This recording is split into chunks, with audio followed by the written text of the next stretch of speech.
What's going on everyone? This is Raheel. Welcome to the channel where you'll find quality tutorials for a variety of topics. Today we'll be looking at Python's typecasting, or in layman terms, converting one data type to another. Now if you just came here to find out how do you convert one data type into another data type, here's how you do it. Call a function of your data type, such as int for intelligence, I'm just kidding, it's integer, or stir for string. Supply your variable as an argument and boom! You've converted a data type.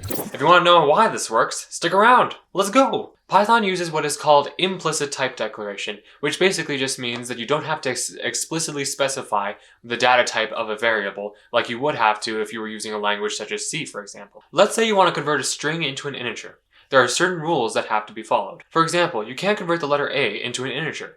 That doesn't make any sense. The string has to be numeric, which you can check using the isNumeric function. The reason I'm dwelling on strings is because this is where I find majority of the typecasting exists. You're trying to collect a number from a user, but when you do, you find that there's some sort of error when you try to use it. This is because the input function in Python, the one that you would probably use to get input from the user, always returns a string, no matter what characters they are. Therefore, if you wanted to add two inputs together, or two variables assigned to the return of those inputs together, you can't add them together without concatenating them. If you actually want to add them, you can just convert them into an int by wrapping it around an int function. A great check to do would actually be to check if they are numeric in the case that there are some discrepancies with your program. Usually there's a few things that users can enter in and you can return an error subsequently saying that they have not entered in a valid integer.